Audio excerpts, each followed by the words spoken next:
Kan jirtan hordoftoota keenya kun Finfinnee News Network anis Daaneel Dibaabaati. Sagantaa keenya har'aa keessatti oduu gammachiisaa qabannee isiniif dhiyaannee jirra.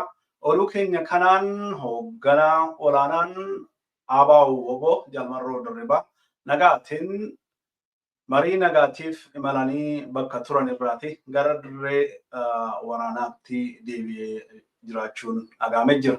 Oduun har'a Finfinnee News Network ga'e akka mul'isutti Jalmarroo Dirribaa dirree bakkarraa imaletti nagaatiin deebi'uu isaa dhagahametti jira. Egaan Jalmarroon akkuma yaadatamu bara darbe 2023 ji'a sadaasaa keessa marii nagaa mootummaa Itoophiyaa wajjiniin gaggeessuuf gara Taanzaaniyaatti imalee jaallan isaa wajjiniin marii nagaarra turanii mariin nagaan sun utuu waliin galin gara sadaasa 21 2023 xumuramuun isaanii yaadatama. Egaa battala sanatti qondaaltonni mootummaa Itoophiyaa Jalmarroon gara dirreetti deebi'uu hin qabu mootummaan eeyyamuu hin qabu jechuudhaan miidiyaa irratti ba'anii dubbataa turuun isaanii ni yaadatama. Haa ta'u malee Jalmarroon erga battalatti deebi'uu habaatu malee hojii garaagaraa hojjechaa erga tureen booddee yeroo ammaa kanatti nagaatiin gara dirreetti deebi'uun isaa dhagahametti jira. Egaan kun gammachuu guddaadha. Akkuma yaadatamu mariin nagaa kun ji'a sadaasaa 2023 irraa qabee gara sadaasa 21tti gaggeeffamaa ture. Sadaasa 21 gama lachuurraayyuu karaa ABO's karaa mootummaa Itoophiyaas mariin nagaa gaggeeffamaa ture sun utuu bu'aa nagaa yaadameef irra hin gahin xumuramuun isaa ni yaadatama. Egaan yeroo sanatti mootummaan Itoophiyaa marii nagaa sana irratti kennee fudhachuu otoo hin taane karaa qabsoo bilisummaa Oromoo gaaffii gaafatamaa turanii fi kaayyoo qabsoo bilisummaa Oromoo deebisuudhaaf gaaffii Oromoo deebisuudhaaf fedhii tun agarsiisin hafuun isaa ni yaadatama. Egaan akka adda bilisummaa Oromoo waraana bilisummaa Oromoo keessaa hooggantoonni yogguu sana ibsa baasanitti mootummaan Itoophiyaa qondaalota ABO marii sana irratti argamaniif qondaalota dhaabichaa duwwaadhaaf aangoo kennuudhaan gaaffii Oromoo utuu hin deebisin hooggantootumaaf aangoo kennuudhaaf waan akka inni fedhee turee fi sana akka waan inni kennuu danda'utti dhiyeessuun isaa ni yaadatama. Haa ta'u malee qabsoon ABO'tiin geggeeffamu qabsoo bilisummaaf walabummaa, qabsoo sabaa, qabsoo kaayyoo waggaa 50 oliif irratti qabsaa'ame sana galma utuu hin gahin akka inni hin xumuramne mirkaneessuun waan mootummaan kennuudhaaf yaale sana utuu hin fudhatin akkasumas immoo mariin sun utuu nagaa hin buusin xumuramuu isaa ni yaadatama. Haa ta'u malee akkuma gidduu kana dhagaa jirtan mootummaan Itoophiyaa marii nagaa karaa qaamni sadaffaan bakka jirutti otoo xumuruu dadhabe karaa jaarsolee Oromoo walitti qabee isin akka ABO'n nagaa fudhatuuf nu waliin haasa'u godhaa nuuf dhiyeessaa jedhee uummata kadhachaa turuun isaa dhagahamee jira.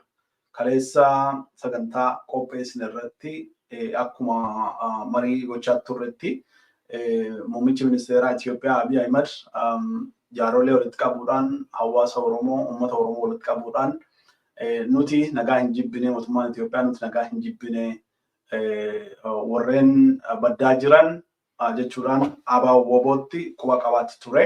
Haa ta'u malee marii nagaa Taanzaaniyaatti marsaa lammaffaadhaaf bara 2023 gaggeeffame irratti mootummaan Itoophiyaa fedhii nagaa tun qabaatiin hafuun isaa akkasumas immoo hoogganaan dhaabichaa hoogganaan ABO nagaatiin akka inni dirreetti hin deebineef yogguu sanatti fedhii agarsiisuu dhabuu isaa irraa kan ka'e yeroo gabaabaatiif turamee hojii garaagaraas hojjechaa erga tureen booddee hoogganaan olaanaa dhaabichaa Jalmarroo Dirribaa gara dirreetti deebi'uun isaa barametti jira. Egaan kun gammachuu guddaadha. Hooggansi qabsoo kanaa itichee qabsoon kun gara fuulduraa akka deemtu taasisee sochoosaatti ture. Nagaatiin gara dirree irraati bobba'etti hojii isaa xumuratee deebi'uun waan nama gammachiisudha. Jaallan isaa wajjin bobba'an marti nagaatiin dirreetti deebi'uun isaaniis immoo mirkaneeffatameera. Akkuma yaadattan ittaanaan Jaal Marroo Dirribaa Jaal Gammachuu Abbooyyees eeggusuma bobba'ee turuun isaanii yaadatama. Jaal Gammachuunis dirree irraa bobba'etti nagaatiin deebi'uu isaa. Akkasumas immoo Jaal Marroo wajjiniin dirreelee garaagaraa keessaa warri marii nagaa sanarratti hirmaachuudhaaf bobba'an marti isaanii nagaatiin gara dirreetti deebi'uun isaanii dhaga'ameeti jira. Egaan kun oduu ho'aadhaaf oduu eegamaa turedha. Gara fuulduraatti dhiyeenya kanatti jechuudha Jaal Marroon fa'aa gadi ba'anii ibsa ni kennu jedhamee eegama. Egaan sun hagammaatti guyyaan kaawame hin jiru. Haa ta'u malee Jaal Marroon fa'aa yeroo dhiyoo keessatti uummatatti ba'anii ibsa akka isaan kennan ni eegama jechuudha. Akkasumas immoo qondaaltonni dhaabichaa kan yeroon kennee fi Finfinnee News Network irratti ba'anii ibsa akka isaan kennanii fi waa'ee marichaa irratti mariin sun maal akka inni haammate maal akka inni karaa kan keenya maal akka gaafatame karaa mootummaa maal akka gaafatee fi maal akka inni kennuudhaaf dhiyaate sana hundumaa ilaalchisuudhaan akkasumas immoo egaan marii sana irratti mariin sun bu'aa kamiin waa xumuramuuti battalatti wanti eegame hoogganaan dhaabichaa Jaal Marroo Dirribaa fi imaltoonni isaa wajjin turan dippiloomaatonni isaa wajjin imalan hooggantoonni dhaabichaa battalatti dirreetti deebi'uu jedhamee eegameeti ture. Haa ta'u malee haala garaagaraatiin akkasumas haala hojiitiin hagammaatti erga tureen booddee Jaal Marroon guyyaa har'aa deebi'uu isaa mirkaneeffannee jirra. Egaan kun jalqabumarraati mootummaa Itoophiyaa karaa lolaa duwwaadhaan gaaffii uummata Oromoo furuudhaaf socho'aatti turee fi socho'aas jiru dirqamsiisuudhaan gara marii nagaatti akka inni dhiyaatuu fi bakka qaamni sadaffaan jirutti yeroo jalqabaatiif waggaa 30 keessatti mootummaa Itoophiyaa dirqamsiisuun bakka qaamni sadaffaan jirutti dhiyeessuun akkasumas immoo hooggantoonni dhaabichaa amma hoogganaa olaanaa dabalatee marii kana irratti argamuutiin marii kana jalqabaati amma dhumaatti hirmaatanii utuu hin sharafin xumuranii akkasumas immoo gara dirree qabsootti deebi'uun isaanii waan guddaa injifannoo guddaadha jechuudha. Injifannoon kun jaallan hooggantoonni dhaabichaa nagaatiin gara dirreetti deebi'uun marti isaanii nagaatiin gara dirreetti deebi'uun injifannoo guutuu taasisa. Haga ammaatti olola garaagaraatu deemaatti ture. Olola kanarratti Jaal Marroon eessa jira, Jaal Marroon achi jira, as jira kan jedhu oduun garaagaraa deemaa turuun ni yaadatama. Sana biratti dabalatee mootummaan kun warra diinota keenya wajjin mari'atu kan jedhullee nu wajjin mari'achuurra warra diinota keenya wajjin diina mootummaa Oromoo wajjin mari'atu kan jedhu fa'aa gidduu kana odeessaa turuun ni yaadatama. Akkasumas Jaal Marroon bakka akkasii ture bakka achii ture kan jedhu gidduma kana wanti keessaan dhaga'e tokkollee ni jira. Haa ta'uti wanti hundumtuu ololli karaa sooshaal miidiyaa irra deemu kun hundumtisaa dhara ta'uu kan mirkaneessu Jaal Marroo Dirribaa karaa ofiif filateen karaa ofiif qondaalonni dhaabichaa marii kanarratti hirmaachuudhaaf bobba'an karaa murteessaniin karaa ofiif filataniin jechuudha. Gara dirreetti gara mooraa qabsootti nagaatiin deebi'uu isaaniiti kan mirkaneeffanne jechuudha. Egaan kun oduu guddaa har'a nuti qabannee dhiyaannedha. Akkuma yaadatamu mariin nagaa mootummaa Itoophiyaadhaa fi ABO gidduutti marsaa lama ture kan inni deeme baruma 2023 keessaa marsaan jalqabaa ji'a eblaa gara ebla 25 irraatii qabee amma caamsaa sadiitti ture kan inni deeme 2023 marsaan lammaffaan gara jiha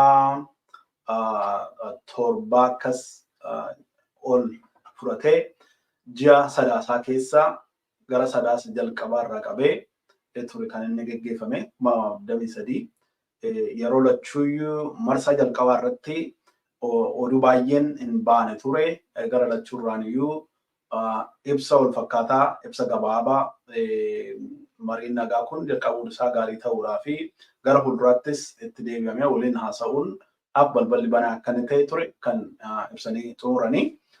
Marsaa lammaffaa irratti haa ta'u haala sanaan waliin fakkaanneen gama lachuurraan iyyuu ibsi haala ittiin ibsame kun haala adda addaa ture. Karaa mootummaa qondaaltonni mootummaa Itoophiyaa waraanni bilisummaa Oromoo akka mootummaan fuudhee mootummaa isaan taasisuuti gaafatanii kan jedhu tokko fa'aa akkas waan kanaan wal fakkaatu dubbataa turani. Haa ta'u malee karaa hooggantoota ABO'f karaa dhaabichaa ibsi bahee mootummaan dogoggora kanaan dura turerraa deebi'uudhaaf karaa jallaa kanaan dura irra imalaa turerraa gara daandii qajeelaatti deebi'uudhaaf fedhii agarsiisuu dhabuu isaarraan mariin sun akka inni gufate kan gabaasni ture.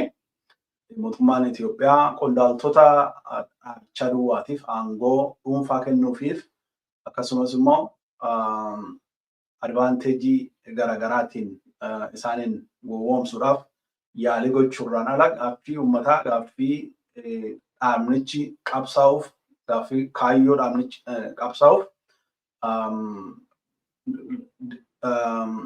deebisuudhaaf yookaanis immoo kennee fudhachuudhaaf mootummaan Itoophiyaa qophii akka hin taanee fi keessumaa achi keessatti ganaa egaa oduun kun amma jaalmarroonfaas erga dirreetti deebi'aniiti bal'inaan irratti ibsa kennuu danda'u jedhee namanaa. Akka jedhametti mootummaan ce'umsaa Oromiyaa akka inni ijaaramu kan gaafatame dhaabbileen Oromoo marti kan keessatti hirmaatan akka inni ijaaramuuf kan gaafatame karaa ABO jechuudha. Kun achi keessa akka inni jiruuf himamee ture. Wanni kun hagammaatti Finfinnee News Networkiin hin mirkaneeffanne. Haa ta'u malee odeeffannoon kun karaa garaagaraa hagammaatti dubbatamaa ture jechuudha. Egaa gara fuulduraatti kana oduu caalamaadhaaf dhugaa ta'e warra dhaqee hirmaatee fi marii kana geggeessarraa gara fuulduraatti sagantaa qopheessinee isiniif dhiyeessuudhaaf yaalii goona.